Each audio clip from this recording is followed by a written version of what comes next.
This happened a few years ago. I went to the Appalachian Mountains in late October because I needed quiet. That's the honest reason. I'd been burned out for months, sleeping badly, snapping at people over nothing. I wanted a few days where nothing could reach me.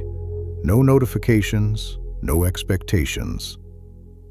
I booked a small, off-season cabin through Airbnb. The listing was plain: 1 bedroom, wood stove, limited cell service. The kind of place meant for people who wanted to unplug. It wasn't remote in the survivalist sense, but it sat far enough up a gravel road that you wouldn't pass it unless you were looking for it. The reviews were normal, polite, uneventful. I arrived just before sunset. The door code worked. The cabin was clean in that impersonal rental way. I dropped my bag by the door, checked the windows without really thinking about it, and started a fire. By the time it was dark, the place felt settled, comfortable even. After sunset, the temperature dropped quickly. The air turned damp and cold, not quite rain. The trees around the cabin were mostly bare, their branches clicking softly when the wind picked up. Wet leaves covered the ground, and the gravel drive reflected the porch light. Inside, I made a mug of instant coffee and heated something small to eat. Nothing fancy. I stood at the counter, listening to the wind move through the trees, feeling that quiet relief that comes when there's nowhere else you need to be. I kept the lights low, just the lamp over the counter and the one by the couch. The rest of the cabin stayed in shadow. It felt contained that way. I spent a few hours reading. Every sound had an explanation. Wind, wood settling, branches brushing the siding. By the time midnight came around, I felt tired in a good way. That was when the knock came. It wasn't loud, just a single, firm knock on the front door. I waited for another one. It didn't come. I walked to the door and looked through the small window beside it. The porch light was on. The steps were empty. No movement, no sound moving away. I told myself it was someone at the wrong cabin, or a branch hitting the door just right. I locked the door again, more out of habit than fear, and went back to the couch. About an hour later, it happened again. Same knock, same firmness, no follow-up. This time I didn't get up. I listened instead, waiting for footsteps, a voice, anything that would explain it. There was nothing, just the fire settling and the wind outside. I remember thinking how strange it was that whoever it was didn't knock twice. People knock twice.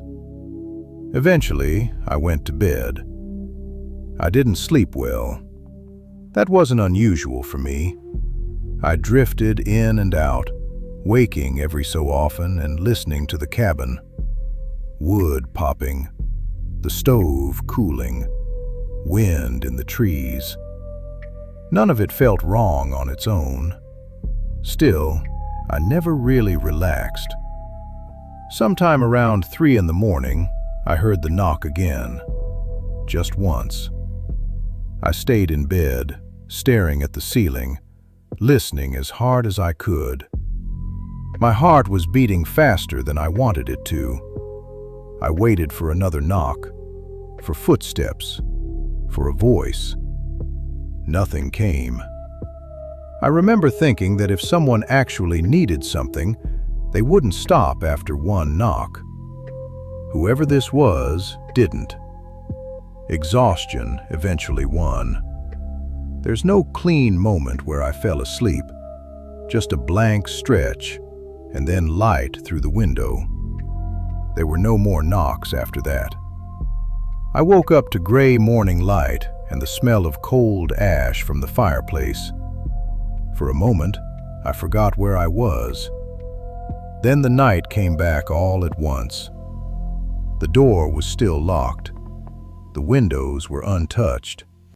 No footprints on the porch. No marks in the dirt. Everything looked exactly the same. That should have been reassuring. It wasn't. I made coffee just to give my hands something to do. I was standing at the counter when I noticed it. A folded piece of paper on the small table by the door, right next to my keys. I stopped moving. I knew without checking that it hadn't been there the night before. The paper was plain, torn from a notebook, folded once, neat, like it had been placed there on purpose. I opened it. There was only one sentence. "You smell different when you're scared." I read it again, slower, like that might change it. My hands started shaking. Not enough to drop the paper, just enough that it felt wrong to keep holding it. I set it down and checked the door. Still locked. I checked the windows. My bag was where I'd left it. My shoes were still by the door. Nothing was disturbed. Whoever wrote that sentence hadn't needed to force anything. They'd been inside, long enough to leave a note, and then they'd left again, quietly. I didn't try to figure it out. I didn't look for hidden cameras or secret doors or any clever explanation that might make it smaller. The thought crossed my mind that maybe it was a prank, something stupid, something explainable, but it didn't stick. It didn't change how the sentence felt in my head. So I started packing, fast, sloppy. I didn't fold anything. I didn't clean up. I left the firewood stacked by the stove and the dishes right where they were. I just shoved clothes into my bag, grabbed my keys, picked up the note, and then stopped. I stood there for a second and put it back on the table. I didn't want to take it with me. I didn't want it in the car. I didn't want it anywhere near me. Before I opened the door, I paused. I don't know what I was listening for. Footsteps, breathing, a voice on the other side. Something that would confirm what I already knew. There was nothing. Just the cabin sitting there, quiet, like it had been all along. I unlocked the door and stepped outside. The porch was empty. The trees weren't moving. The gravel road looked exactly the same as it had when I arrived. Normal, undisturbed. I locked the door behind me out of instinct, even though I already understood how pointless that was. I got in the car and drove. I didn't stop. I didn't look back.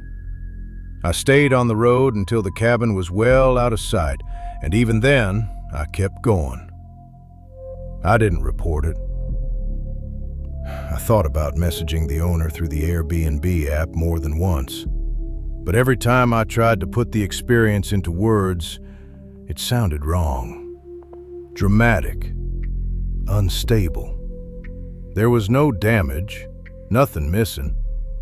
Just a sentence on a piece of paper. I couldn't imagine anyone taking that seriously. Life moved on, the way it usually does when nothing forces it to stop. A few weeks later, I was scrolling through local news on my phone late one night, not really paying attention, when a headline caught my eye. A young woman had been reported missing after staying alone in a rental cabin in the same area of the mountains. The article was vague. Last known location, off-season booking, no sign of a struggle. They used a stock photo of the woods. Gray, bare trees, wet ground. They didn't name the cabin. I opened Airbnb without really thinking about it and searched for the place. The listing was gone. Not marked unavailable, not booked, just gone. The cabin still showed up on the map if you zoomed in far enough, but there was nothing attached to it anymore. No photos, no reviews, no host. I closed the app and sat there for a long time, staring at nothing. Nothing followed me home. That's the part people usually find comforting when I tell them this. It isn't to me. Because whoever left that note didn't need anything else from me. They didn't need to come back. They already knew how close they'd been. And reading that article, I realized something else I hadn't let myself think before. I left before anything had to happen. I don't think everyone does. I don't think everyone does.